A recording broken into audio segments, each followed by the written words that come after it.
को करनमन करो महान यह काज। आत्मज्ञान की प्राप्ति है मंगलमय सुख साज। मंगलमय सुख साज।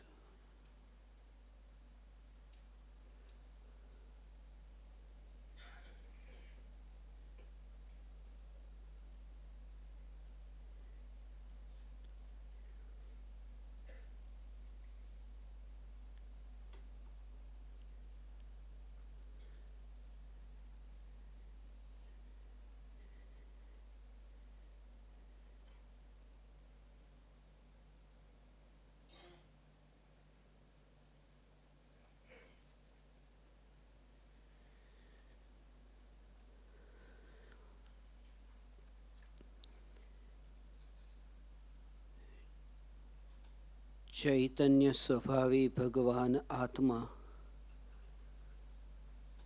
अनादि अनंत शुद्ध चैतन्य मात्र छे, ज्ञान मात्र छे। चैतन्य मात्र, ज्ञान मात्र भगवान आत्मा एज हूँ छूं एवी स्वसंवेदन प्रत्यक्ष निर्विकल्प आत्मानुभूति प्रगट थाय त्यारे ज सम्यक दर्शन प्रगटे छे।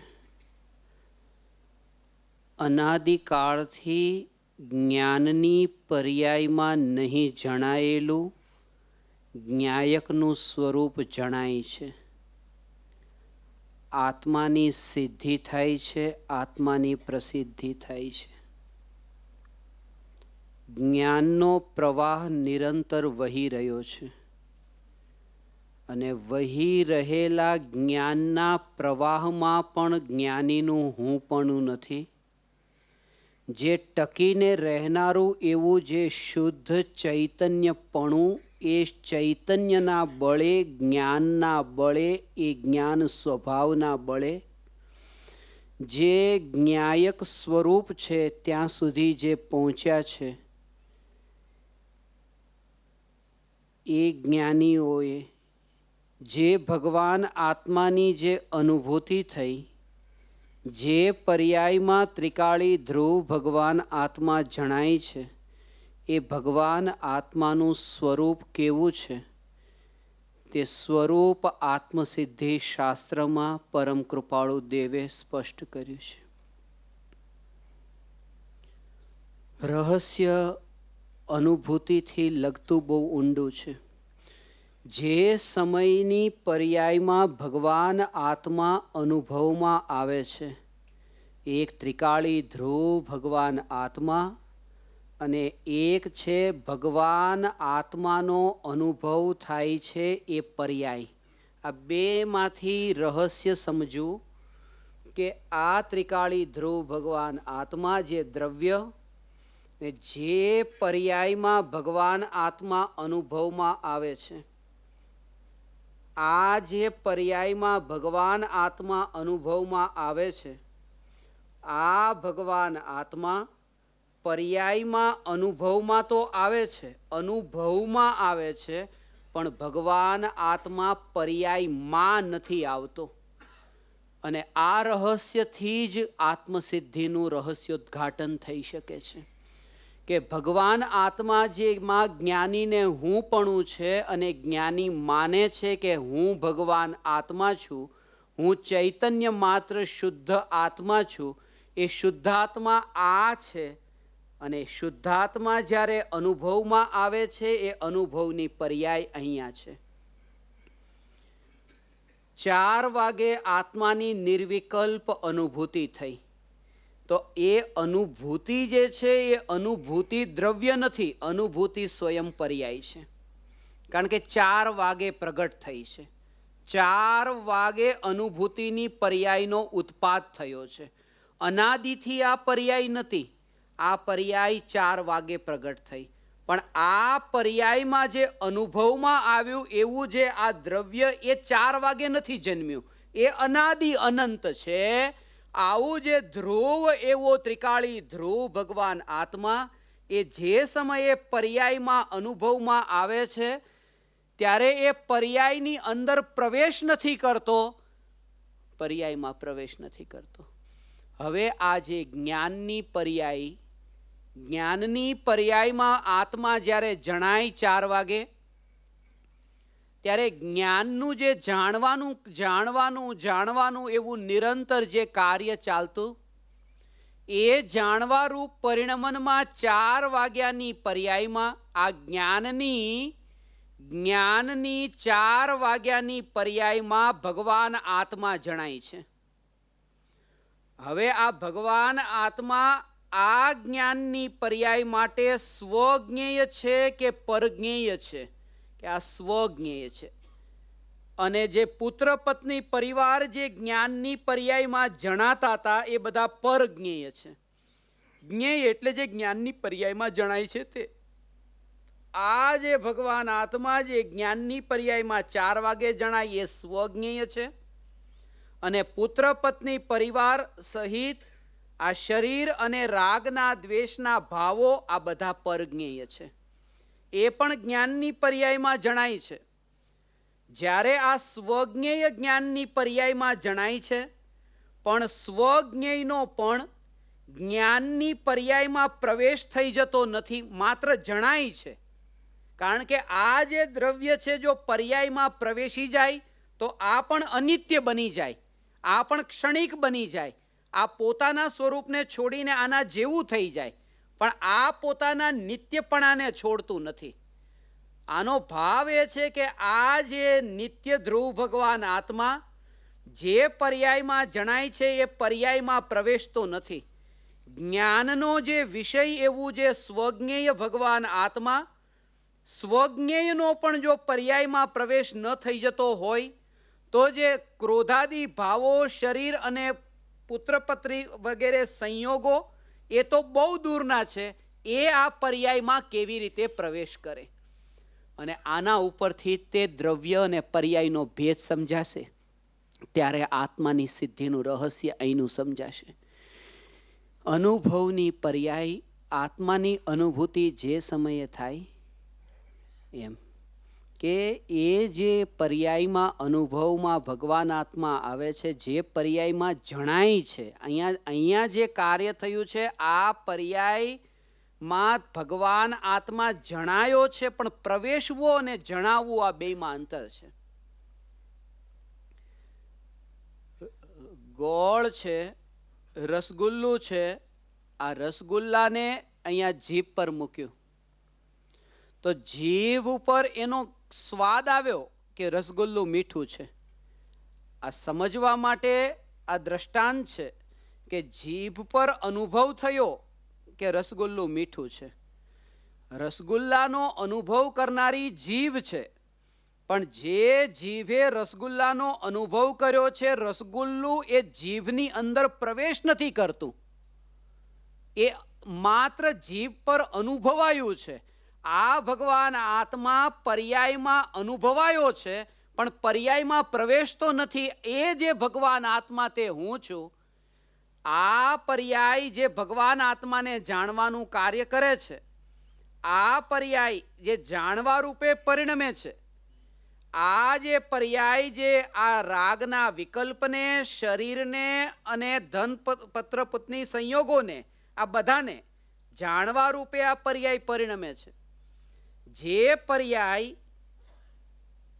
આ પર જ્ઞેયોને જાણવા રૂપે પરિણમે છે, પણ તેમ છતાંય તે પરજ્ઞેય રૂપે થઈ જતી નથી. જ્યારે પર્યાય જાણવા રૂપે પરિણમીને પણ પરમાં પ્રવેશતી નથી, તો જે દ્રવ્ય જે પરિણમતું જ નથી એ પરમાં કેવી રીતે પ્રવેશ કરે? એ દ્રવ્ય તે હું છું. આ દ્રવ્યમાં જ્ઞાનીને હું પણ છે, અને જ્ઞાનની પર્યાયમાં આ દ્રવ્ય જણાયું. આનું નામ છે આ સિદ્ધિ થઈ. આ આત્મા એની અહીંયા સિદ્ધિ થઈ, આત્માની સિદ્ધિ થઈ જે પર્યાયમાં થઈ. આત્મસિદ્ધિ શાસ્ત્રમાં અહીંયા આપણે જે રહસ્ય પર ચર્ચા કરીએ છીએ, દરેક સમયે આ જે નિરંતર પર્યાયનો જે પ્રવાહ વહે છે, એ વહેતા પ્રવાહમાં હું વહેવાવાળું તત્વ નથી. એને તમારે જુદા જુદા કરવાના નથી. આ જે રાગનો વિકલ્પ જે છે અને આ જે ત્રિકાળી ધ્રુવ ભગવાન આત્મા, આ જે ચૈતન્ય સ્વભાવી ભગવાન આત્મા, એને જુદા જુદા કરવાના નથી, એને જુદા જાણવાના છે. શ્રીખંડમાં દહીં છે અને ખાંડ છે. જ્યારે શ્રીખંડને આપણે ચાખીએ છીએ ત્યારે ખાંડને અલગ અને દહીંને અલગ કરી શકાય નહીં, પણ એ જાણી શકાય કે આમાં જે મીઠાશનો અનુભવ થઈ રહ્યો છે એ તો ખાંડનો અનુભવ છે, અને જે ખટાશનો અનુભવ થઈ રહ્યો છે, દહીંનો અનુભવ છે, એ અલગ અલગ જાણી શકાય લક્ષણોના ભેદથી, પણ કરાય એ સંભવ નથી. એવી રીતે જ્ઞાનીને આ જ્ઞાન અને આ રાગ એ બંને છે, અને ત્યાં ભેદ જ્ઞાન વર્તે છે કે આ જે નિરાકુળતા લક્ષણવાળું છે એ ચૈતન્ય સ્વભાવ છે, અને રાગાદી ભાવોની જે આ તરંગો જે આકુળતામય છે, આ રાગનો વિકલ્પ છે, જેમાં તરંગો છે, આકુળતાની તરંગો છે. અને આ બંને વચ્ચેનો ભેદ એ જ્ઞાનમાં જણાય છે, પણ એ જ્ઞાનીઓને જણાય છે. અને જ્ઞાનીઓને જણાય છે, જેમ હમણાં કહ્યું કે શ્રીખંડનો જ્યારે અહીંયા અનુભવ થયો ત્યારે આ જે મીઠું છે એ ખાંડ છે અને ખાટું છે એ દહીં છે. મીઠું છે એ ખાંડનો અનુભવ છે, આવું ક્યારે જાણ્યું? શ્રીખંડને ચાખતી વખતે આ મીઠાશ છે એ ખાંડની છે, આવું ક્યારે જાણ્યું? એવું એ ત્યારે જાણ્યું કે શ્રીખંડ ચાખ્યા પહેલા એણે એકલી સાકરને ચાખેલી હતી. એ ચાખેલી હતી કે ખાંડ અને દહીં મળેલા આવે છે ત્યારે એનો ભેદ એને જણાય છે. સ્વ સંવેદન પ્રત્યક્ષ નિર્વિકલ્પ આત્માની અનુભૂતિના કાળે આ ભગવાન આત્મા જે પર્યાયમાં નિર્મળ શુદ્ધ એવો અનુભવમાં આવ્યો, એ અનુભવ પછી જ્ઞાનીને વિકલ્પના કાળે રાગ પણ જણાય, પણ રાગના કાળે ભેદ જ્ઞાન વર્તે, કારણ કે નિરાળું જે ચૈતન્યપણું અનુભવાઈ ચૂક્યું છે, અને એ અનુભૂતિની આ જ્ઞાનીની સ્થિતિ છે. એટલે કે ભગવાન આ જે છે ને કે રાગનો વિકલ્પ જે છે એ રાગના વિકલ્પની ઉત્પત્તિ, એમાં એ જાગૃતિ કે બહુ રાગ થાય છે, બહુ દ્વેષ થાય છે, મારે આનાથી મુક્ત કેમ થવું? અત્યાર સુધી આ જ ઉપાય શોધ્યો. બધા જ જીવોના પ્રશ્નો આ છે કે રાગ બહુ થાય છે, દ્વેષ બહુ થાય છે, ક્રોધ બહુ આવે છે, આ ભાવ બહુ થાય છે, આ ભાવ બહુ થાય છે, આ ભાવને હવે છોડવા કેમ? જ્ઞાની કહે છે કે આ ભાવને છોડે કોણ? કે જે કરનારો છે એ છોડે, જે કરતો નથી એ છોડે કેવી રીતે? હવે તમે એના કરનારા બનીને અહીંયા પ્રશ્ન પૂછો છો કે આને છોડું કેવી રીતે? તો જ્યાં સુધી કરનારા માનો છો પોતાને ત્યાં સુધી તો છૂટવાનો નથી. અને ભાવ એ છે કે આમાં એ છે કે આ જે શત્રુ છે, શત્રુ પ્રત્યેનો ક્રોધનો ભાવ છે, આ ક્રોધનો ભાવ આ શત્રુ ઉપર આ ક્રોધનો ભાવ આવે છે, આ શત્રુ ઉપર ક્રોધનો ભાવ આવે છે. પણ એ ક્રોધનો ભાવ જે છે એ ક્રોધનો ભાવ મલિન ભાવ છે. એ મલિન ભાવ છે એની ખબર કેમ પડી? મલિનતાની ખબર મલિનતા ઉપર ન પડે, નિર્મળતા પર પડે. મલિનતાની ખબર જે છે નિર્મળતા ઉપર પડે. બધી જ જગ્યાએ લોકોને આવા પ્રશ્ન પૂછીએ છીએ કે બતાવો રંગીન કપડાં અને સફેદ કપડાં એમાંથી વધારે કપડું કયું મેલું થાય? બધાને, નાના છોકરાને પણ એનો જવાબ આવડે કે રંગીન અને સફેદમાં વધારે મેલું કયું થાય? કે સફેદ થાય. તમે પણ એ જ જવાબ આપ્યો, પણ જવાબ એમ નથી, બે સરખા મેલા થાય. ઓલું રંગીન થોડું ઓછું મેલ ને બોલાવે ને સફેદ કે આવી જા વધારે મારી બાજુ, એમ નહીં, બે સરખા મેલા થાય. ખાલી એટલું કે રંગીન ઉપર મેલ દેખાય ઓછો, સફેદ ઉપર દેખાઈ જાય. આ દેખાવું, લાગવો અલગ વસ્તુ છે ને દેખાવો અલગ વસ્તુ છે. તો એ બતાવે છે કે મેલ જે લાગ્યો છે એ સફેદ કપડા ઉપર લાગેલો મેલ દેખાય છે, શુદ્ધતા ઉપર અશુદ્ધતાનું જ્ઞાન થાય છે. તો આ જે શત્રુ છે જેના ઉપર ક્રોધનો ભાવ આવે છે, એ ખબર પડી ને કે ક્રોધ આવે છે. આ ક્રોધના ભાવના કાળે જ્ઞાન હાજર છે, જે જાણવા વાળું છે. એ જ્ઞાન જાણે છે બધું કે આ ક્રોધનો ભાવ જે છે એને જાણવા વાળું જ્ઞાન છે. એ જ્ઞાન મલિન નથી, જ્ઞાન નિર્મળ છે. જેણે જાણ્યું છે કે આ ક્રોધ જે થયો બહુ આવી ગયો મને ક્રોધ, એ ક્રોધને આવ્યો એવું જાણનારું જ્ઞાન એ જો મલિન હોત, એ પોતે ગંદુ હોત, તો ગંદા ઉપર તો ગંદુ દેખાય નહીં. આ જે જ્ઞાન થયું એ નિર્મળતા ઉપર થયું છે. અજ્ઞાની પ્રયાસ એ કરે છે કે આ શત્રુ ઉપર મને ક્રોધ છે, મારે ક્રોધને કેમ દૂર કરવો. આના ઉપર બહુ ગુસ્સો આવે છે, નજર ક્યાં જાય છે? શત્રુ.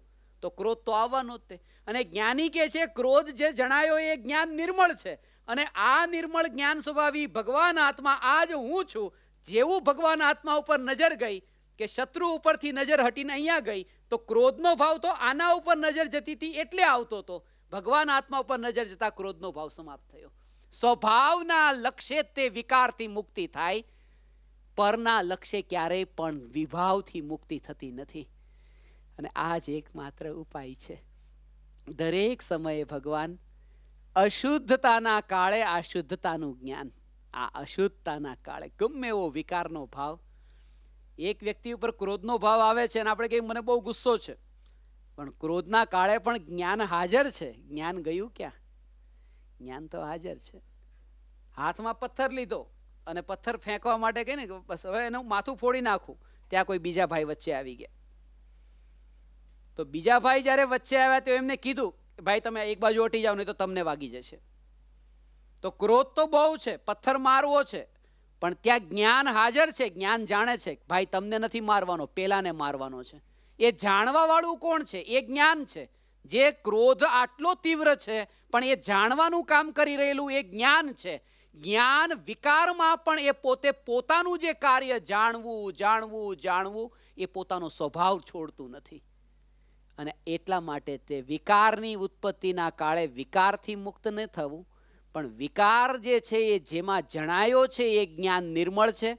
અને એ નિર્મળ જ્ઞાન સ્વભાવી ભગવાન આત્મા તે હું છું એમ સ્વભાવ પર જ્યારે જોર આવે ત્યારે તે વિકારથી મુક્ત થાય, ત્યારે વિભાવથી મુક્ત થાય.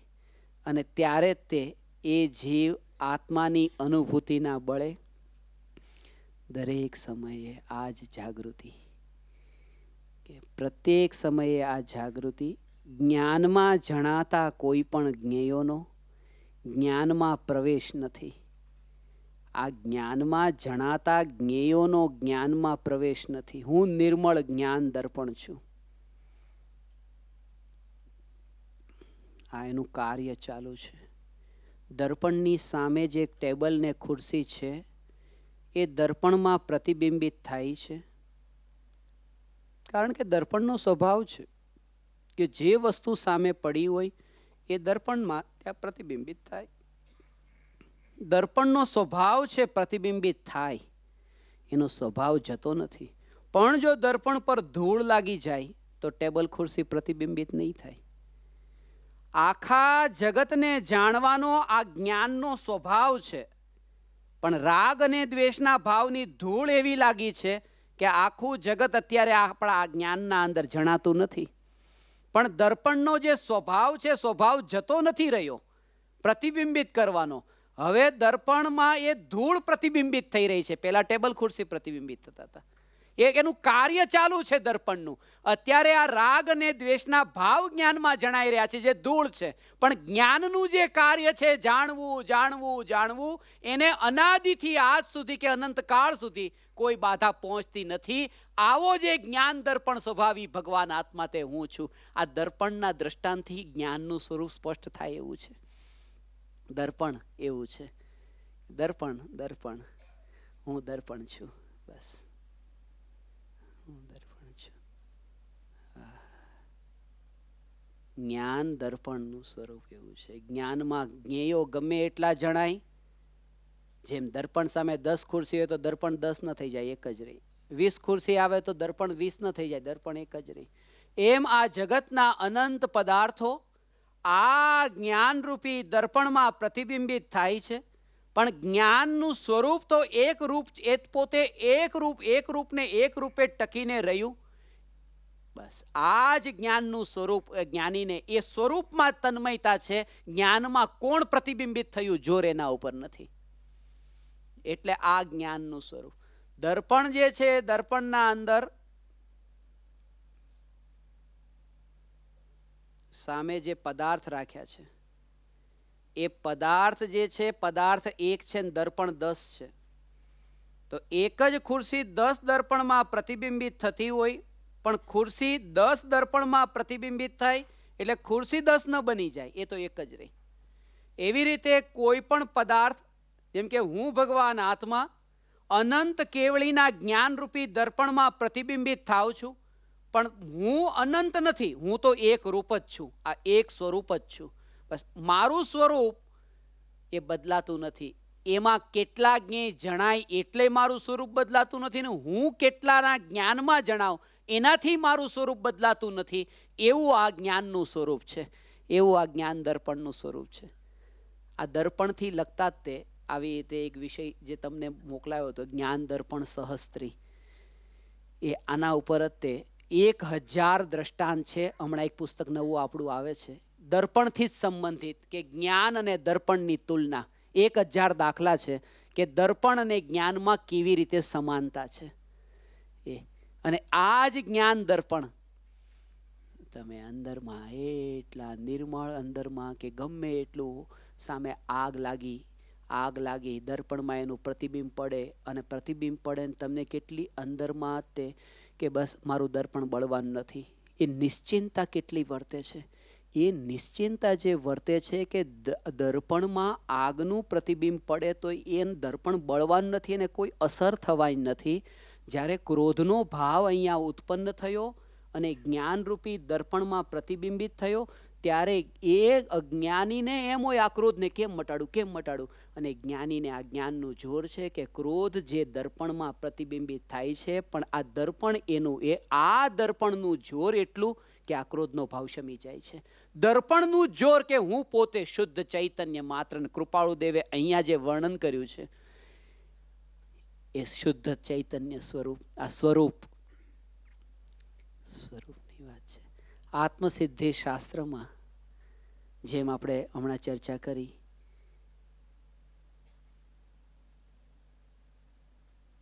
નિજ આત્માનું સ્વરૂપ, શુદ્ધ આત્માનું સ્વરૂપ, આ સ્વરૂપ કહીને પોતાના અનંત ગુણોની એકતાને બતાવે છે. અનંત ગુણાધિપતિ એવો હું ભગવાન આત્મા છું. અનંત ગુણાધિપતિ, અનંત ગુણોનો ઘનપિંડ, એમાં અનંત ગુણોની એકતા અંદરમાં ગર્ભિત છે, અંતરમાં ગર્ભિત છે. ક્રિકેટની મેચ ચાલતી હોય ને આપણે એમ કહીએ કે કોણ રમે છે, તો કહીએ કે ભારત રમે છે. હવે ભારત રમે છે તો કે ભારત આખો દેશ જે છે એ ત્યાં રમવા નથી ગયો, નહીં તો ગ્રાઉન્ડમાં સમાય નહીં બધા. પણ એ જે ગયા ખાલી 11 ગયા, અને આપણે એમ કહીએ કે ભારત રમે છે. અને 11 નથી ગયા, 2 જ ગયા છે. 9 જણા તો ત્યાં અંદર જ બેઠા જ છે, પેવેલિયનની અંદર, સ્ટેડિયમમાં ત્યાં જ છે. 2 જણા જ અંદર ગયા છે અને આપણે એમ કહીએ ભારત રમે છે. અને 2 ને એક તો શાંતિથી ઊભો હોય છે, રમવાવાળો તો એક જ છે. આ કોણ રમે છે? કે આ ભારત રમે છે. આ બસ આ છે, એકની અંદર જ આખું ભારત, આ ભારત. એમાં એક ચૈતન્ય કીધું. ચૈતન્ય એટલે ચૈતન્ય નહીં, ચૈતન્ય એટલે અનંત ગુણોનો પિંડ એવો ભગવાન આત્મા. આ ચૈતન્યનો ભાવ અંદર. ભારતના વડાપ્રધાને અમેરિકામાં જઈને હવે કીધું છે, હવે કાલે છાપામાં એવું આવશે, ભારતે કીધું છે કે જો તમે અણુબોમ્બ બનાવશો તો અમે બનાવશું. ભારતે કીધું. તો ભારત બધા લોકો ત્યાં ગયા હતા તો ગડબડ થઈ જાય. પેલા તો વિઝા જ નથી મળતા, તકલીફ એ છે. હવે બધા તો પહોંચ્યા નતા અને કીધું કે ભારતે કીધું. પણ એક વ્યક્તિ જ્યારે કહે છે ત્યારે એક વ્યક્તિમાં આખા ભારતની અભેદતા અંદર ગર્ભિત છે. એમ આ ચૈતન્ય જ્ઞાન કહેતા આ ક્રોધનો ભાવ જ્ઞાનમાં જણાય, પણ એમાં મળતો નથી. ત્યારે જ્ઞાન નહીં લેવું, એ જ્ઞાન કહેતા આખો ભગવાન આત્મા કે મારામાં કાંઈ નથી, આ જાગૃતિ મારામાં કાંઈ નથી એટલો એ દૂરથી તે નિશ્ચિંત થઈને રહી છે. અંદર શ્રદ્ધાનું જોર આવ્યું છે. ભગવાન જ્ઞાનની પર્યાયમાં જે વિકાર જણાય છે, જ્ઞાનીને જાગૃતિ છે કે એમાં આ જે જ્ઞાન એમાં પ્રતિબિંબ તો પડ્યું છે, પણ એમાં મળવાનું ભળવાનું થયું નથી. આત્મસિદ્ધિ શાસ્ત્રમાં જે આત્માનું વર્ણન છે, પોતાના સ્વરૂપની જે ઓળખાણ નથી, પોતાનું સ્વરૂપ જે ભૂલાયેલું છે, હે ભગવાન હું બહુ ભૂલી ગયો. શું ભૂલી ગયો? ઘણા લોકોને એવું લાગે આ શું ભૂલી ગયો હશે, શું ભૂલી ગયો હશે? ભૂલી ગયો બસ આ સ્વરૂપને ભૂલી ગયો. હું આ સ્વરૂપને ભૂલી ગયો. આ સ્વરૂપ હું પોતે પરમાત્મા સ્વરૂપ. વિતરાગી ભગવાન પાસે દર્શન કરવા જઈએ છીએ ને, વિતરાગી ભગવાનની પ્રતિમાના દર્શન કરીએ છીએ. કોઈ એકય પ્રતિમા એવી નહીં જોઈ હોય કે ભગવાન આમ આશીર્વાદ આપતા હોય, એકય મૂર્તિ નહીં જોઈ હોય.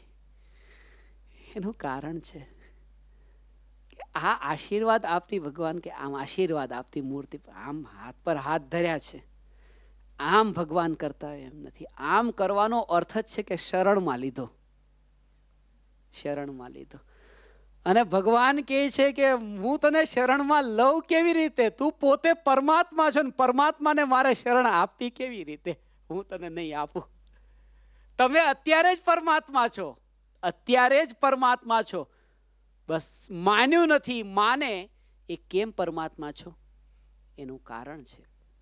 કારણ કે પરમાત્મા તો રાગ અને દ્વેષ વગરના હોય એ પરમાત્મા કહેવાય. હવે અહીંયા કીધું કે જેટલા પણ ક્રોધ માન માયા લોભના જે ભાવો થાય છે એ જ્ઞાનમાં જણાય પણ જ્ઞાનમાં પ્રવેશતા નથી. તો જ્ઞાનમાં પ્રવેશતા નથી એ અપેક્ષાએ આ જ્ઞાન તો ક્રોધાદી ભાવ વિનાનું થયું, નિર્મળ થયું. અને જેમાં રાગ દ્વેષ વગરનું જ્ઞાન હોય એ નિર્મળ જ્ઞાન, એનું નામ તો કેવળ જ્ઞાન છે. કેવળનો અર્થ જ છે કે માત્ર જ્ઞાન જેમાં રાગ અને દ્વેષ છે જ નહીં. તો સ્વભાવની દ્રષ્ટિએ આ દરેક આત્મા પરમાત્મા છે. આ એનું સ્વરૂપ છે, આ સ્વરૂપ છે. એટલે જ પહેલી ગાથામાં અહીંયા રહસ્ય, જે સ્વરૂપ સમજ્યા વિના પામ્યો દુઃખ અનંત, સમજાવ્યું તે પદ નમું શ્રી સદગુરુ ભગવન.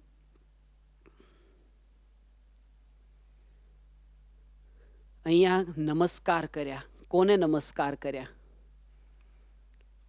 અહીંયા નમસ્કાર કર્યા કે સમજાવ્યું તે પદ નમું શ્રી સદગુરુ ભગવંત. અહીંયા સદગુરુને જ નમસ્કાર નથી કર્યા. મોટા ભાગે ભ્રમણા આ થાય છે કે એકલા સદગુરુની જ વાત આવી છે. આમાં 3 શબ્દ છે. સમજાવ્યું તે પદ નમું, સમજાવ્યું તે પદ નમું શ્રી સદગુરુ ભગવંત.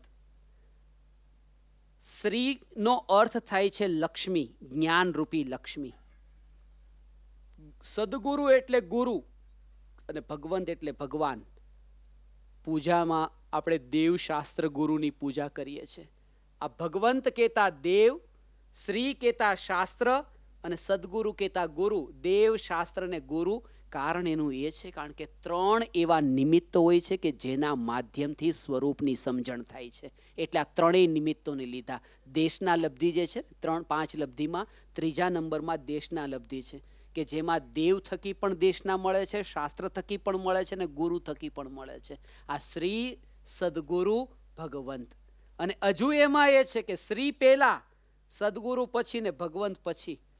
કારણ કે આ કાળમાં જે સૌથી છેલ્લા અહીંયા ભગવાન, કે ભગવાનની પ્રાપ્તિ થવી એ તો અસંભવ છે. અહીંયા યોગ થવો આ અસંભવ છે. એટલે ભગવાનને છેલ્લે. સદગુરુનો યોગ થઈ શકે છે પણ બહુ દુર્લભ છે, બધા માટે સંભવ નથી. એટલે અહીંયા અને શ્રી એટલે શાસ્ત્ર બહુ સુલભ છે, બધાને મળી શકે છે. એટલે શ્રી સદગુરુ ભગવંત. આ રીતે સમજાવ્યું તે પદ નમું શ્રી સદગુરુ ભગવંત.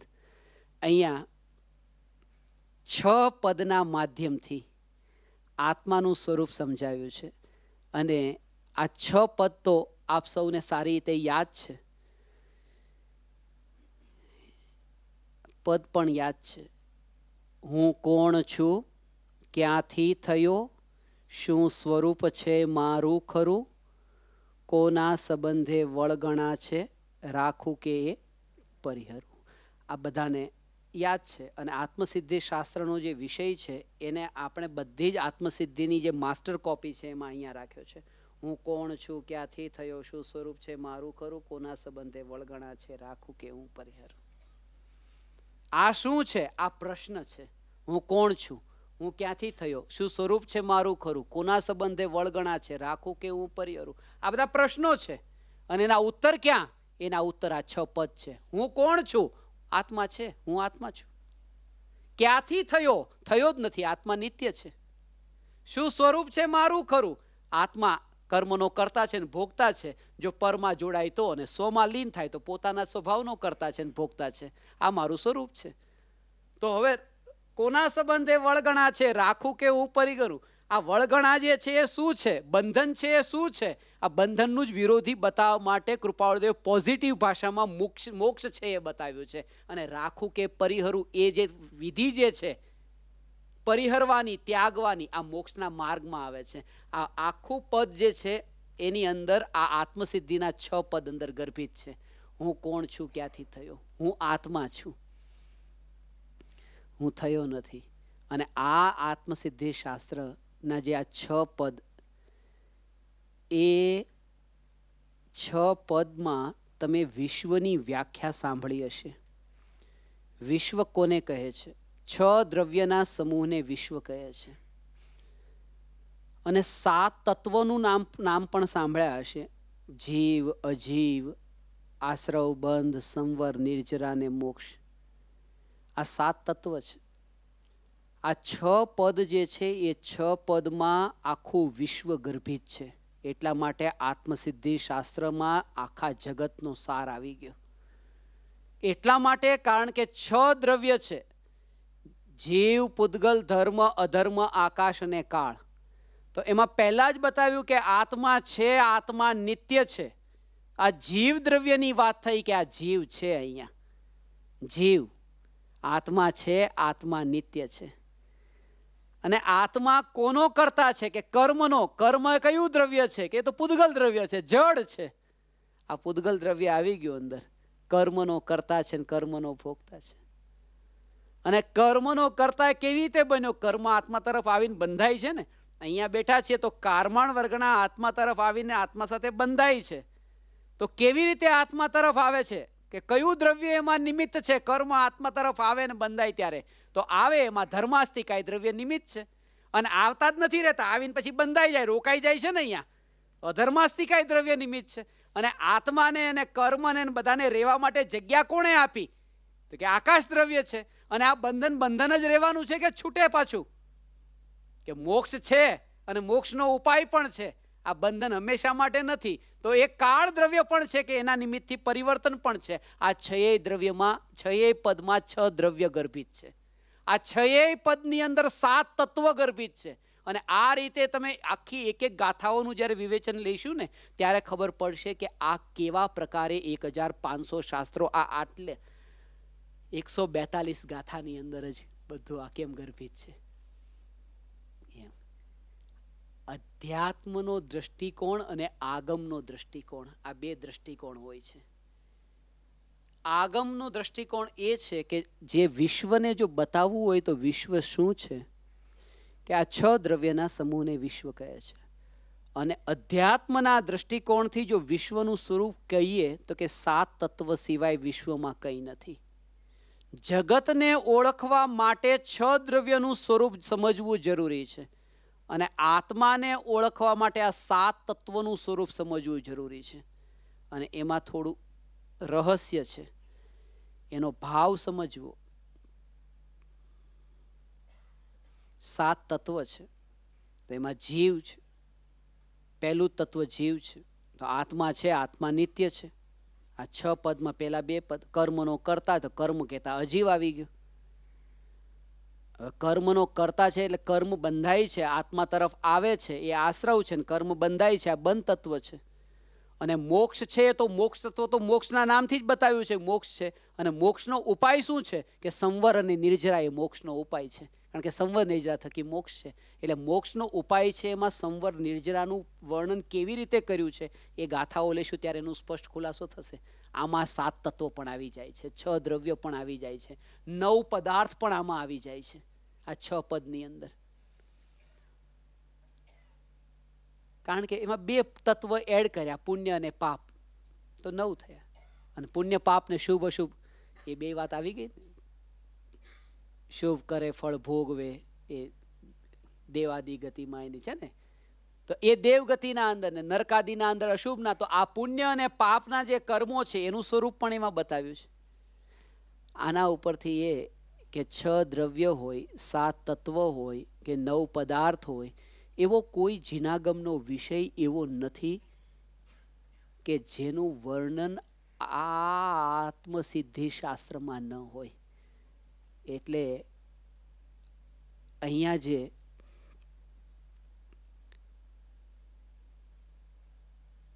પ્રારંભમાં જ કૃપાળુદેવ કહે છે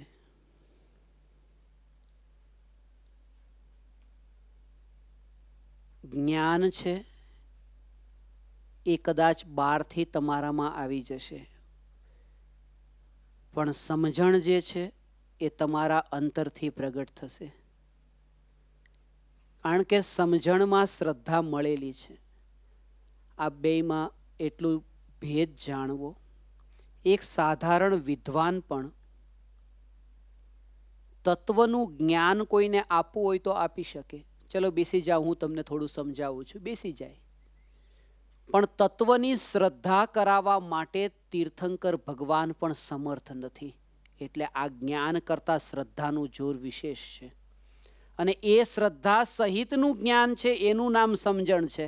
એટલે અંતરથી પ્રગટ થાય છે. અંતર્મુખ થવા માટે નિર્વિકલ્પ આત્માની અનુભૂતિ જે સમયે ભગવાન પ્રગટ થાય છે એ વિકલ્પથી નથી થતી, એ વિકલ્પના અભાવથી પ્રગટ થાય છે. અને આજ સુધી જે જીવોએ આત્માને પામવા માટેના પ્રયાસ કર્યા છે, આત્માને પામવો છે, આત્માને પામવો છે, એટલે જ આત્માની પ્રાપ્તિ ન થઈ. લોકો કહે છે અમે બહુ દોડ લગાવીએ છીએ, બહુ દોડ લગાવીએ છીએ, બહુ દોડ લગાવીએ છીએ, પણ હજી આત્મા મળતો નથી. અને જ્ઞાની કહે છે કે તમને એટલા માટે જ આત્મા મળતો નથી કારણ કે તમે દોડ લગાવો છો. એટલા માટે આત્મા મળતો નથી કારણ કે તમે દોડી રહ્યા છો. એટલા માટે કારણ કે દોડવાનું એના તરફ હોય જે તમારાથી દૂર હોય. જે અહીંયા હાજર છે ને તમે દોડ લગાવો છો, કેવી રીતે મળશે? આ દોડ લગાવવાથી જ નથી મળ્યું, એ વિકલ્પથી નથી મળતું. સહજ એક નિર્વિકલ્પ અનુભૂતિ જે પ્રગટ થાય છે એ સહજ છે, એ સહજ છે. બહુ ભાવ સમજજો ભગવાન. જો આનું રહસ્ય શું છે? જે સમયની પર્યાયમાં આત્માનો અનુભવ થયો, હવે અહીંયા જ્ઞાનની પર્યાય, શ્રદ્ધાની પર્યાય અને ચારિત્ર ગુણની પર્યાય, આ 3 ગુણ મુખ્ય છે. જ્ઞાન, શ્રદ્ધા ને ચારિત્ર. જેમ સમયસારમાં કહ્યું 17-18 ગાથા. રાજાને જાણે, માને અને પછી એમાં રાજાની સેવા ચાકરી કરે તો એને રાજાથી લાભ થાય. પેલા જાણે તો ખરું કે આ રાજા છે, પછી માને કે બરાબર આ રાજા જ છે ને આની સેવા ચાકરી કરીશ તો મને લાભ થશે, અને પછી સેવા ચાકરી કરે તો લાભ થાય. એવી રીતે પેલા આ જીવ રાજાને જાણે, પછી એમ માને કે હું જીવ રાજા છું અને એમાં જ સ્થિર થાય, ત્યારે એ રત્નત્રયની પ્રાપ્તિ થાય છે. પણ હવે શું થાય છે? તમે અત્યારે આત્માની વાત સાંભળી. અનુભૂતિ કેમ નથી થતી એના ઉપર થોડી ચર્ચા કરશું તો અનુભૂતિનું સ્વરૂપ સ્પષ્ટ સમજમાં આવશે. સાંભળ્યું ને? સાંભળ્યા પછી એક અંદરમાં વિચાર ચાલે છે કે હું આત્મા છું, હું આત્મા છું, હું આત્મા છું, હું ચૈતન્ય માત્ર. એક હવે આ 2 વસ્તુ છે, 2 વસ્તુ ખાસ સમજવા જેવી. એક તો આ ભગવાન આત્મા, જે સાક્ષાત ભગવાન આત્મા, અને એક આ જે છે કે હું ભગવાન આત્મા છું એવો એક વિકલ્પ, આ વિકલ્પ અહીંયા થાય છે. હું ભગવાન આત્મા છું, હું ભગવાન આત્મા છું, હું ભગવાન આત્મા છું, આ એક વિકલ્પ થાય છે. જ્ઞાનની જે પર્યાય છે, જ્ઞાનની પર્યાય, એ જ્ઞાનની પર્યાયમાં આ વિકલ્પ જણાય છે. હું ભગવાન આત્મા છું એવો વિકલ્પ જ્ઞાનની પર્યાયમાં જણાય છે. અને ત્યારે જ તે શ્રદ્ધા એમ કહે છે કે જે જ્ઞાનની પર્યાયમાં જણાયું એ જ હું, તો જ્ઞાનની પર્યાયમાં જણાયું એ જ હું, તો શ્રદ્ધા એમાં પોતાપણું. જ્ઞાને કીધું આ હું એવું જાણ્યું, શ્રદ્ધા કે આ જ હું જે જ્ઞાનમાં જણાયો, અને ચારિત્ર એમાં સ્થિર, કે આ જે જ્ઞાનમાં જણાયો એવો જે આ વિકલ્પ છે એમાં સ્થિર થાય છે, અને આ એક બાજુ રહી જાય છે. એટલે આ જે વચ્ચેનો જે વિકલ્પ છે, બે વસ્તુ, કે હું ભગવાન આત્મા છું એક સાક્ષાત સત્તા સ્વરૂપ એક વસ્તુ, અને હું ભગવાન આત્મા છું આવા જે સાધક અવસ્થામાં ચાલતા વિકલ્પ, એ વિકલ્પ તે જ્ઞાનમાં જણાયને એમાં તન્મય થાય ને એમાં સ્થિર થાય, એના કારણે અહીંયા એ પહોંચતો નથી. તો આ વિકલ્પ અહીંથી ઢળી પડે તો જ્ઞાનની પર્યાય સાક્ષાત ભગવાન આત્માને જાણે, શ્રદ્ધાની પર્યાય કહે કે આ ભગવાન આત્મા એ જ હું, ને ચારિત્રની પર્યાયમાં સ્થિર થાય. પણ આ વિકલ્પ ઢળતો કેમ નથી, કેમ રહી જાય છે, આ રહસ્ય સમજીએ તો ખ્યાલમાં આવશે. એટલો વિકલ્પ પણ છે ને આ કાંટાની જેમ ચૂભે છે, અને એટલા માટે જ આ બહુ ઊંડા રહસ્ય છે. ભગવાન પરમ કૃપાળુ દેવ જે કહે છે ઉપયોગને અંતર્મુખ કરવાનો નથી, ઉપયોગનું અંતર્મુખ થવું એ ઉપયોગનો સ્વભાવ છે. અને જે સ્વભાવ છે એમાં કરવાનું કંઈ નથી. અને તમારું જે જોર છે, તમારું જે શરૂઆત જ એનાથી કરી, ઉપાડ જ એનાથી છે કે બસ હવે મારે કંઈક કરવું છે, મારે આ પર્યાયને અંદર લઈ જવી છે, મારે આ પર્યાય, જે પર્યાય બહારમાં જઈ રહી છે એ પર્યાયને મારે અંદર લઈ જવી છે.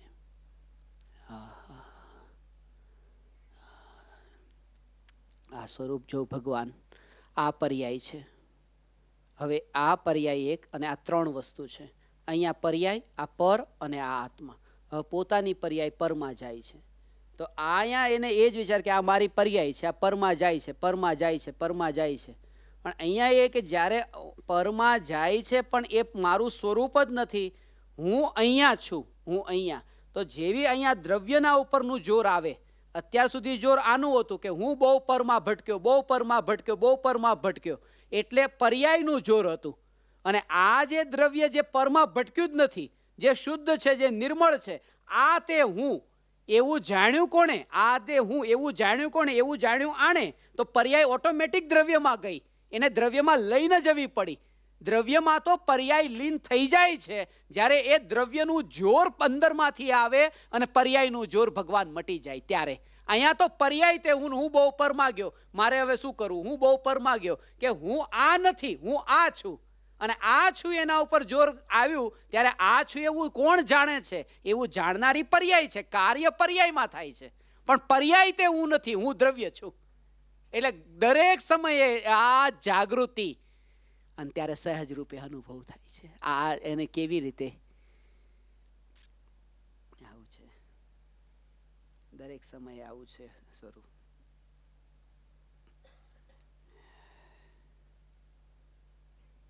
એ વિકલ્પથી થતું નથી અનુભવ, એ વિકલ્પથી નથી થતો. એક વ્યક્તિએ હમણાં જ કીધું, ગઈકાલે મેં બહુ કોશિશ કરી. પેલા મેં કીધું રાહ પણ બહુ જોઈ, ઊંઘ આવી નહીં. મેં ઊંઘની બહુ રાહ જોઈ કે ઊંઘ આવતી નથી, બહુ રાહ જોઈ, પછી ઊંઘ ન આવી તો પછી ઊંઘી ગયો. કે પેલા રાહ જોઈ, બહુ રાહ જોઈ, આવી જ નહીં, ન આવે પછી કીધું જવા દો, હવે રાહ નથી જોઈ, ઊંઘી ગયો. પણ એ નથી આવતી, એ એટલા માટે નથી આવતી કારણ કે તું રાહ જોતો હતો. આ અનુભવ જેને છે ને, મને ક્યારે આત્મા મળે, એને જ નથી મળતો. અને જ્યાં સહજ આ સહજ વાળાને મળી જાય છે. આ સહજનો ભાવ સમજવો. સહજનો અર્થ જ એ છે કે જેમાં પોતાનું ફેરફાર કરવા વાળું ક્યાંય નહીં. એક વાત,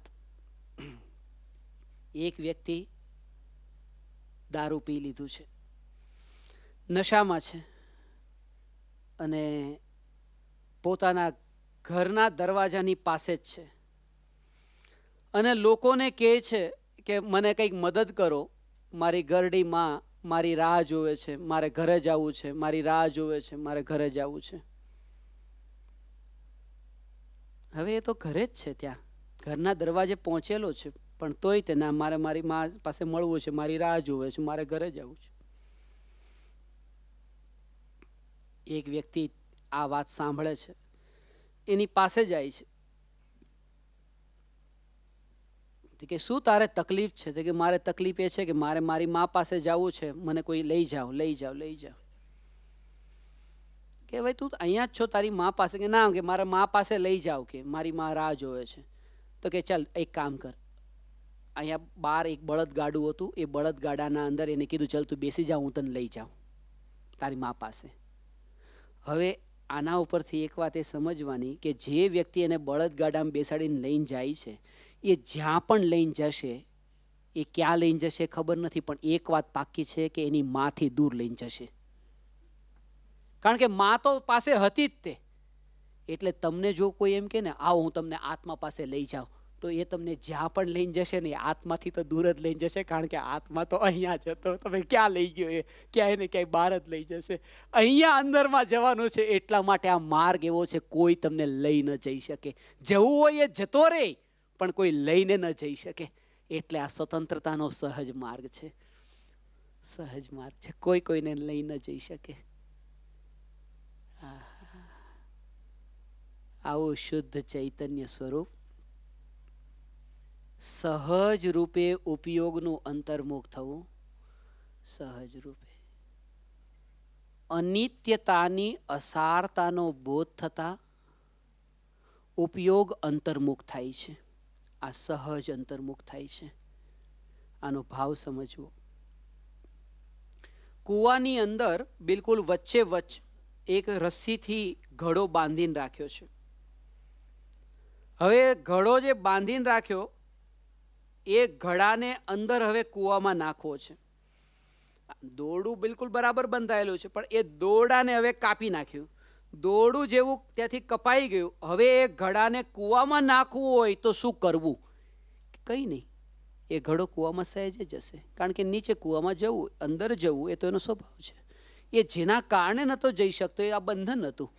અનિત્ય વિષયના ભોગોમાં સુખ બુદ્ધિવાળું જે આ બંધન છે ને, બસ વિષય ભોગોની અસારતાનો બોધ થયો, ક્ષણિકનો બોધ થયો. જેવો ત્યાંથી કપાયો, હવે ક્યાં જાય? કે બે જ છે આ જગતમાં, અનિત્ય અને નિત્ય. અનિત્યથી છૂટ્યો તો એ નિત્યમાં જશે. એ હવે જે અંદર કૂવામાં ઘડાને નાખ્યો નથી, એ સહેજે ગયો છે, અહીંથી કપાઈ ગયો. બસ આટલું જ, કે અનિત્યતાની અસારતાનો બોધ થાય.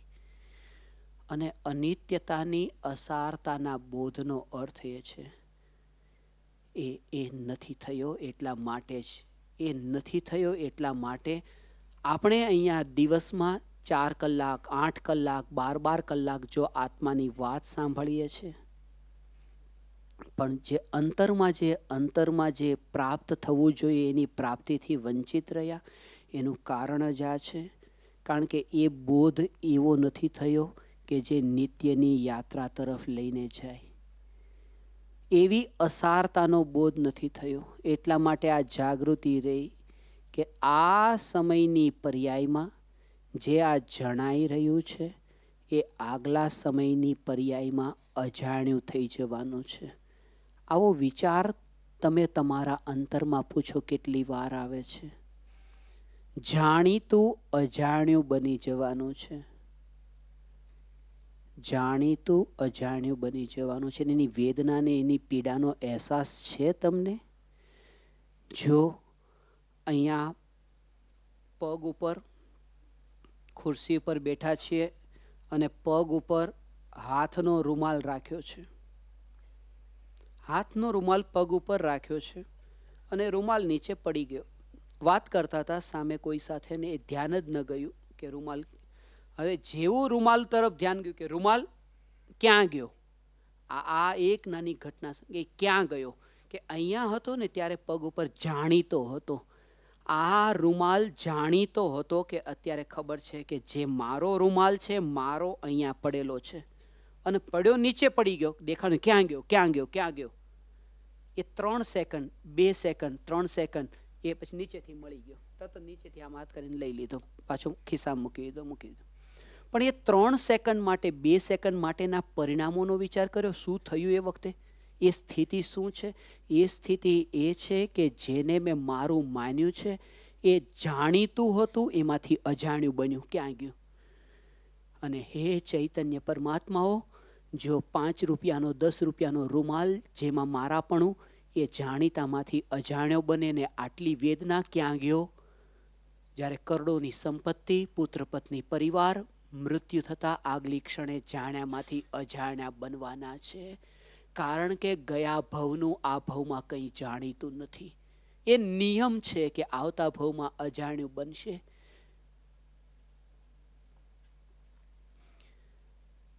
ચૈતન્ય ભગવાન આગલી સમયની પર્યાયમાં આ બધું જે અત્યારે મારા જ્ઞાનમાં હું જાણું છું કે આ મારી પત્ની, આ મારો પતિ, આ મારા છોકરા, આ મારી સંપત્તિ, આ બધા જે જાણીતા છે, આગલા સમયની પર્યાયમાં અજાણ્યા થયા. અજાણ્યા. અને એક આટલા રૂમાલનું જવું, આવી વેદનાને, અરે ક્યાં ગયો ક્યાં ગયો ક્યાં ગયો, આ બધાનું જ્યારે જાણીતાનું અજાણ્યું થવું થશે એ વેદના કેવી હશે. અને એમાંથી બચવાનો એક જ ઉપાય છે કે આ દેહ છૂટે એની પહેલા જેના માટે આ જાણીતું અજાણ્યું બની ગયું. દેહ નથી છૂટ્યો, પણ જે વસ્તુઓ છે, જે સંબંધીઓ છે, જે સગા છે, જે મિત્રો છે, શત્રુ છે, જે બધું જ બારમાં જે એ બધું અજાણ્યું બન્યું. અજાણ્યું બન્યું એટલે કે એ જ્ઞેયોની વચ્ચે રહીને પણ એટલી અલિપ્તતા હવે અંતરમાં ચૈતન્યના જોરે. ઇન્દ્રિય અને ઇન્દ્રિયના વિષયો વચ્ચેનો સંપર્ક બનતો હોય, પણ અંતરમાં આ જાગૃતિ, ત્યાર પછી અજાણ્યું બનવાનો અર્થ જ આ છે. અજાણ્યું બનવાનો ભાવ બહુ ઊંડો છે કે અહીંયા રહીને તે તમારા માટે આ જે જાણીતું છે એ જાણીતું અજાણ્યું બની જાય છે. આ જાણીતું અજાણ્યું બની જાય છે. જો પરમ કૃપાળુ દેવના આ દ્રશ્યને તમે દેખો છો અને કૃપાળુ દેવની આંખ ખુલી છે, એ આંખો કંઈક જમીનને દેખી રહી છે, એ કંઈક દેખી રહી છે એવું અજ્ઞાનીઓને લાગે છે કે કંઈક ટેબલ છે, ખુરશી છે, આ ઝાડ નીચે છે તો કોઈ પત્તા છે, કોઈ પક્ષી છે, કોઈ પશુ છે. આ કોઈકને આંખ દેખી રહી છે, આ કંઈક દેખી રહી છે, પણ એ શું દેખી રહી છે, શું દેખી રહી છે, એ સામે શું છે એ કોઈને ખબર છે? આ આંખની સામે શું છે? એ સામે શું છે? એક માના છોકરાનું અકસ્માત થયું.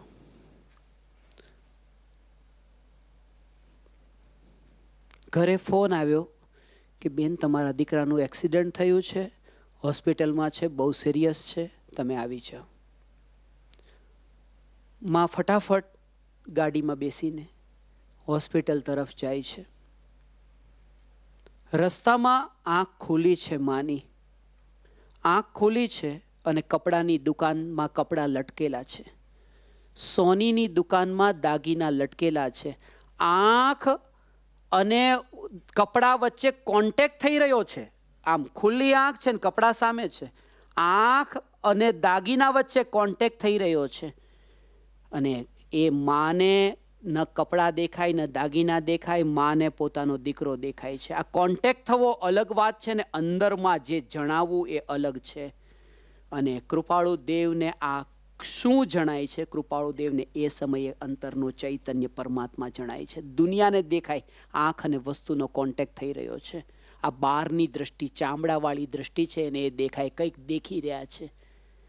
પણ એ અંતરમાં જે અનુભવમાં આવ્યું, જે નિર્વિકલ્પ અનુભવમાં આવ્યો એવો ત્રિકાળી ધ્રુવ, એ ત્રિકાળી ધ્રુવ ભગવાન આત્મા એ સમયની ત્યાં પ્રતિ સમય પછી એ જાગૃતિ ભગવાન, આ જાગૃતિને એનું એ જ જણાય છે. આ જાણીતું અજાણ્યું થાય એના પહેલા અજાણ્યું થાય એના પહેલા, તે દેહ છૂટ્યા પહેલા જ જેના માટે અજાણ્યું બની ગયું, અજાણ્યું થયું.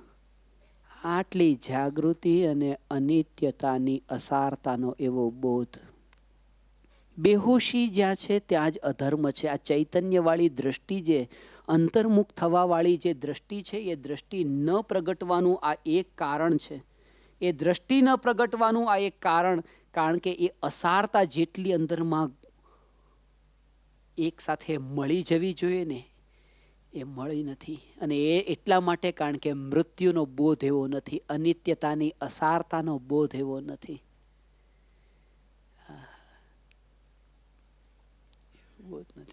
એ દેખાય વિષય ભોગોનો રસ મટી જાય દરેક સમયે. આ જાગૃતિ એવી અનિત્યતાની, તમે રસ્તાઓ ઉપર દેખ્યું હશે, માખી અને મચ્છર, એના જે શરીર, જે તમને જીવતા માખી અને મચ્છર દેખાય છે, જેટલા જીવતા માખી મચ્છર દેખાય છે એટલા માખી અને મચ્છરના મળદાઓ નથી દેખાતા. કેમ નથી દેખાતા એ મળદાઓ માખી અને મચ્છરના? એના કારણો છે. કારણ કે માખી મરી અને શરીર પડ્યું છે રસ્તા પર, મચ્છર ત્યાં જ મરેલું શરીર પડ્યું છે. ત્યાં આપણો પગ એના ઉપર પડ્યો અને એક જ સેકન્ડમાં ખબર નથી કે આ કોઈનું શરીર હતું, એક પરમાણુ કયા હતા અને માટી જે છે એ પરમાણુ કયા, એનો ભેદ પાડવો હવે મુશ્કેલ થઈ ગયો. અને જેવી રીતે એ માખી અને મચ્છરના પરમાણુઓને માટીમાં મળતા જેણે દેખ્યા, આ દેહના પરમાણુઓને પણ એવા રૂપે, એટલા સાક્ષાત એવા રૂપે જાણે. રાખની ચણેલી દિવાલથી અતિરિક્ત આ પરમાણુને કોઈ મહત્વ ન આપે. અને આવા અનંત પરમાણુઓનો ઇતિહાસ છે. કીડીની પર્યાયમાં પણ હતો. આજે એ પરમાણુઓ ક્યાં છે એની મને ખબર નથી. માખીની પર્યાયમાં જ્યારે આ આત્મા, આ હું હતો, ત્યારે એ માખીના શરીરના પરમાણુઓ ક્યાં છે, ક્યાં છે ખબર નથી. એ વાત તો બહુ દૂર. વજ્ર ઋષભ નારાજ સહન અને સમચતુરસ્ત્ર સંસ્થાન, એવા જે તીર્થંકર ભગવાનનો જે દેહ, આટલું બળવાન અને આટલું જ સુંદર આવું જે દેહ, આજે જો પૂછવામાં આવે કે મહાવીર ભગવાનના શરીરના પરમાણુઓ ક્યાં છે, ઓળખાતા નથી કે ક્યાં છે. આદિનાથ ભગવાનના શરીરના પરમાણુઓ ઓળખાતા નથી ક્યાં છે. અને એટલા માટે હે ચૈતન્ય પરમાત્માઓ, જ્યારે તીર્થંકર પરમાત્માના શરીરના પરમાણુ પણ એવા અજાણ્યા આ પૃથ્વી પર, આ જગતમાં એવા બની જાય છે, આ દેહના પરમાણુઓમાં એ જ પ્રકારની દ્રષ્ટિ કે આ પરમાણુ પણ એવા જ અજાણ્યા બનવાના છે.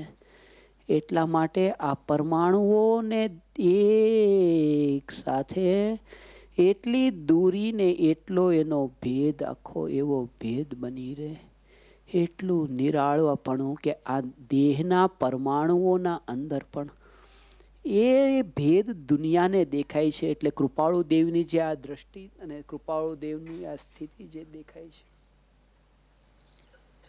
બહુ વધારે ફરક નથી દેખાતો. એ આપણને એટલો ભેદ દેખાય કે આ પગ વાળો જે ભાગ છે, એ પગ વાળો જે ભાગ છે અને એની બાજુમાં તે જે પથ્થર છે, રંગ છે, એ પગનો ભાગવાળો રંગ અને એની બાજુમાં જે રંગ છે, એ રંગમાં કંઈ બહુ વધારે ફરક નથી. અને એમાં ભેદ આપણને દેખાય છે કે આ બાજુમાં જે પથ્થરના પરમાણુઓ અને આ જે પરમાણુ પગના, એ ભેદ અજ્ઞાનીઓને દ્રષ્ટિમાં આવે છે. જ્ઞાનીઓએ તો પથ્થરના પરમાણુના ઢગલાની સાથે તે આ દેહના અનંત પરમાણુઓના ઢગલાને એવી રીતે દેખ્યો છે અને એમાં એક સમય માટે પણ દ્રષ્ટિમાં ભેદ નથી ઊભો થતો. બસ આવી દશા જ્યાં પ્રગટ થાય છે, કૃપાળુદેવ એને દેહાતીત દશા કહે છે. આ દેહ છતાં દેહાતીત. એટલે હે ચૈતન્ય પરમાત્માઓ,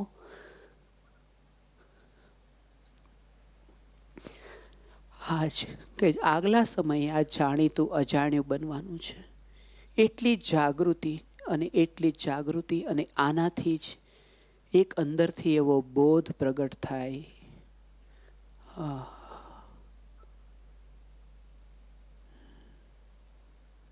જાણીતું અજાણ્યું થાય એની પહેલા જ એ વળ કરીને બેઠો હોય. એ વળ કરીને બેઠો હોય એનો અર્થ બહુ ઊંડો છે. બારગામ જવું છે. બારગામ આવતીકાલે સવારે જવું છે. 24 તારીખે સવારે બારગામ જવું છે. 23 તારીખે રાત્રે જ આપણે વળ કરીને રાખીએ છીએ.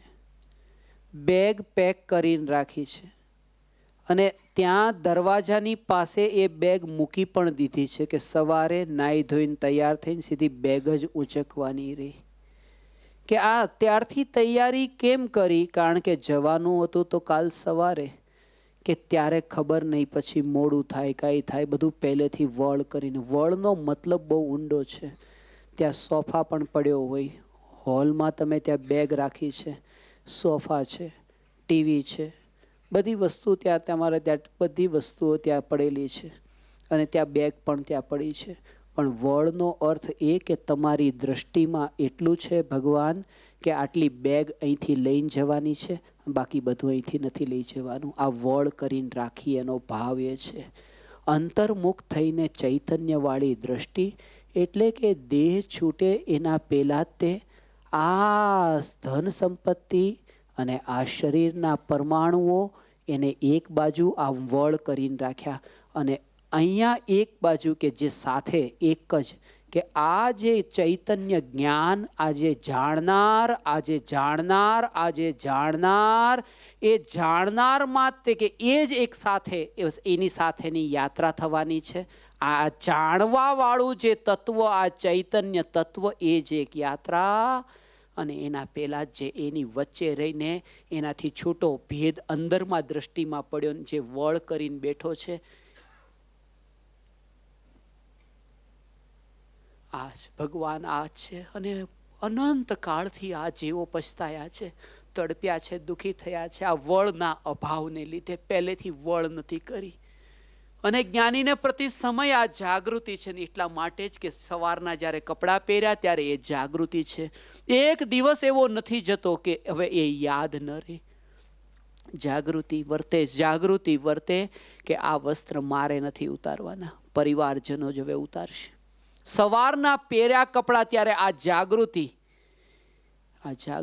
એની તૈયારી વર્તે છે. કારણ કે અંદરમાં એણે નિત્યતાને અનુભવ્યું, જે અહીંયા હતું એટલે આના કારણે નહોતું. આટલો અંતર, આટલો ભેદ. અહીંયા આ વસ્તુ અહીંયા પડેલી છે, આ વસ્તુ અહીંયા પડેલી છે એટલે હું અહીંયા બેઠો છું. આ જો અહીંયા ન હોય તો હું અહીંયા કેમ બેસું? આ વસ્તુ અહીંયા પડી છે એટલે હું બેઠો છું, નહીં તો મારું એક્ઝિસ્ટન્સ, મારું અસ્તિત્વ હોય કેવી રીતે? આ જો અહીંયા ન હોય તો હું કેવી રીતે રહું? એવું આપણે નથી માનતા. છે આ, પણ આ છે એટલે હું નથી. એમ જેમ અહીંયા અત્યારે પ્રતીતિને શ્રદ્ધા વર્તે છે, એટલી જ શ્રદ્ધા, એટલી જ દ્રઢ શ્રદ્ધા જ્ઞાનીને વર્તે કે આ જે પરમાણુઓ છે એટલે હું છું એમ નહીં. આ જે જાણવા વાળું તત્વ છે એ હું. બસ આના કારણે આને આટલું દૂરનું જાણે છે, એનાથી મારી સત્તા નથી. એ દ્રઢતાના બળ પર આ નિરંતર તત્વ વિચારને ચિંતન ચાલે છે ને ભગવાન એવા જીવ નિશ્ચિત રૂપે નિકટકાળમાં આ ચિંતનના બળ પર અનુભૂતિને પામે છે. પણ આજ કે આ અત્યારે અહીંયા આટલું બધું એકઠું કર્યું, સંપત્તિ એકઠી કરી, આ બધો બહારનો પરિગ્રહ એકઠો કર્યો, આ બધું જેટલું ફેલાવ્યું, આ જાણીતું આગલા સમયે અજાણ્યું થવાનું છે. અને એના પહેલા જ જે તૈયાર થઈને બેસી ગયા, એની તૈયારી એ વર્તે છે. પાણી પીધું, પાણી ગયું શરીરમાં, પણ હવે શરીરમાંથી ગયેલું પાણી શરીરમાંથી મૂત્ર રૂપે બહાર જાય એના પહેલા જ આ દેહમાંથી આત્મા બહાર જાય એવું પણ બને. ભોજન પેટમાં ગયું છે, એ પેટમાં ગયેલું ભોજન વિષ્ટા રૂપે બહાર જાય એના પહેલા જ આ આત્મા એનાથી આ દેહમાંથી બહાર નીકળે. પણ એની તૈયારી વર્તે. એની તૈયારી જે વર્તે છે નિત્યતાના બળ ઉપર વર્તે છે ભગવાન. એ અહીંયા સુધી તૈયાર રહી છે. એને જાગૃતિ વર્તે છે. આ જે શ્વાસ છે એ શ્વાસ અત્યારે આ બહાર ગયો. હવા જે છે આટલી હવા, આ હવા બહાર ગઈ, આ હવા બહાર ગઈ, આ બહાર ગઈ. હવે નવી હવા અંદર આવે. જ્યારે આ શ્વાસ બહાર નીકળ્યો, આ હવા બહાર ગઈ, એટલી પણ આ દેહથી જે અપેક્ષા નથી રાખતો કે હવે નવી હવા અંદર જાય. જ્યારે આ બહાર જતી હોય ત્યારે નવી હવા હમણાં અંદર જાય, એટલી પણ જેણે આ દેહથી અપેક્ષા નથી રાખી એ છે જેણે નિત્ય જીવનને જાણ્યું છે, આ ચૈતન્ય જીવનને જાણ્યું છે. આટલી પણ આ દેહથી અપેક્ષા નથી રાખતો. આ સ્વરૂપ આવું છે ભગવાન. એટલા માટે આ જાગૃતિનો ધર્મ છે. તમે જાગો. અત્યારે આ ખબર ન પડે. અત્યારે આ ખબર નથી પડતી કે કેવી રીતે ઇન્દ્રિયોના વિષયોમાં ક્યાં તન્મય થયા, કેવી રીતે. પણ ત્યાં જાગે. જાગતા અહેસાસ થશે, જાગતા ખબર પડશે. આમ ખબર નહીં પડે, આમ ખબર નહીં પડે. આમ તો અનુકૂળતાઓની વચ્ચે એવા લપેટાયેલા હોઈએ કે જેથી કરીને અહેસાસ જ ન થાય કે હું ક્યાંય અટક્યો છું. ભ્રમ ઘણો થાય કે મને ખરેખર હવે આત્માની રુચિ જાગી, પણ પહોંચ્યા ક્યાંય ન હોઈએ. એટલા માટે કારણ કે જે દિશાએ યાત્રા કરવાની હતી એ દિશાએ યાત્રા ન થઈ. એ ચૈતન્યની દિશા હતી. એ ખબર આમ નથી પડતી. અત્યારે અહીંયા આપણે બેઠા છીએ, ખબર નથી પડતી કે એર કન્ડિશનની ઠંડી હવાનો આનંદ લઈ રહ્યા છીએ. આમ ખબર ન પડે. અને સીધા તડકામાં હવે બહાર જઈએ ત્યારે ગરમી લાગે છે. એ ગરમીનો જેવો અહેસાસ થયો ને કે અરે ગરમ છે, એ ગરમ છે એ વાતને બતાવે છે કે છુપી રીતે તમારા અંદર એ પોષણ થઈ રહ્યું હતું જે ખબર નથી પડતી. એટલા યુઝ ટુ થઈ ગયા એ ખબર જ નથી પડતી કે અહીંયા આનંદ અત્યારે આવી રહ્યો છે. 4 ભાઈ એક સાથે બેસીને જમવા બેસે છે. ચારેય રોજ ચટણી બને છે, રોજ ચટણી ખાય છે, પણ ખબર પડતી જ નથી કે ચારેયને રસ કેવો છે. એ તો એક દિવસ જ્યારે ચટણી ન બની ત્યારે એક ભાઈએ સીધી થાળી ફેંકી દીધી. ચટણી કેમ ન બનાવી? તરત જ બીજા ભાઈએ કીધું નહીં બનાવી, કાંઈ વાંધો નહીં, પણ કાલથી બનાવજો, આજે ખાઈ લઉં છું. અને ત્રીજાએ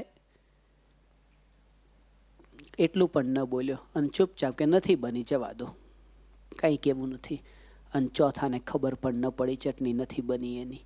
ખાતા હતા તો ગઈકાલે પણ 4, પણ દેખાતું હતું દુનિયાને કે ચારેય ચટણી ખાય છે, પણ એની જે વૃત્તિ હતી ને એ વૃત્તિ મળે છે ને જ્યારે, ત્યારે ખબર નથી પડતી. નથી મળતું ત્યારે ખબર પડે છે કે કેટલી હતી. એટલા માટે આ ભ્રમમાં ન રહેવું. જો અનુકૂળતા અને હલવા અને પકવાનના અંદર એ વાત ભૂલાઈ જતી હોય ને ભ્રમણા થતી હોય કે મને આત્મા મળ્યો, એનું કારણ એ છે કારણ કે એનાથી ખબર નથી પડતી. પછી જ્યારે અંદરમાં ચૈતન્યનું જોર કેટલું આવ્યું, એ જ્યારે પગમાં કાંટો વાગે ત્યારે જેમ ખબર પડે કે મારે પગ છે. એના વગર તો ખબર યાદે નથી આવતું, ધ્યાને નથી જતું કે પગ મારી પાસે છે. કાંટો વાગે ત્યારે ખબર પડે છે. તો આ જાગૃતિને એનો અભ્યાસ આ રીતે થાય અને એ અભ્યાસ બહુ ઉપયોગી બનશે. એટલા માટે કીધું ભગવાન કે અહીંની અનિત્યતાની અસારતા જ એવી અંદરમાં ઘૂંટાઈ જાય, એવી ઘૂંટાઈ જાય. એ તૈયાર હોય, એ તૈયાર હોય. અનિત્યતાની અસારતામાં આ સમયે જે જાણીતું આગલા સમયે અજાણ્યું થવાનું છે, એની તૈયારી વર્તે છે.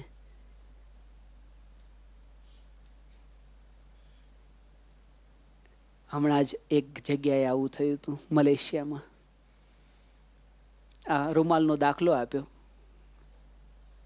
તો પછી રૂમાલનો દાખલો આપ્યો કે આ રૂમાલ હાથમાંથી પડી જાય છે અને પછી અજાણ્યો બની જાય છે. તો પ્રવચન પૂરું થયા પછી એક બેનનો મોબાઈલ મળતો નહોતો કે ક્યાં ગયો, ક્યાં ગયો, ક્યાં ગયો. તો એમણે મને કીધું કે હવે રૂમાલનો દાખલો નહીં આપવો, કે મોબાઈલ ન આપવો, કારણ કે રૂમાલ તો બહુ ઓછાનો બનતો, પણ મોબાઈલ અત્યારે બધા પાસે હોય. એટલે મોબાઈલ ક્યાં ગયો, મોબાઈલ ક્યાં ગયો. થોડીક વાર એ ન મળે તો માણસને ચેન ન પડે, મોબાઈલ ક્યાં ગયો. અને મોબાઈલ ખોવાય તો મેં એમને કીધું મોબાઈલમાં એટલી તકલીફ નથી, કારણ કે તમે પછી બીજા મોબાઈલથી ઘંટી મારીને જોઈ શકો ક્યાં ગયો. પણ આવતા ભાવમાં જ્યાં જશો ને, કોઈ ઉપાય નથી કે આ ક્યાં ગયું, લાઈ ઘંટી મારી દઉં.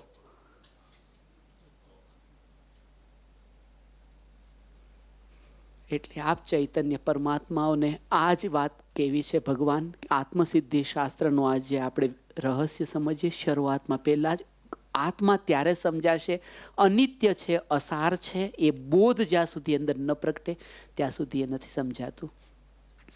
આપ સમસ્ત પરમાત્માઓએ એકાગ્રતાપૂર્વક ચૈતન્ય પરમાત્માની વાત સાંભળી.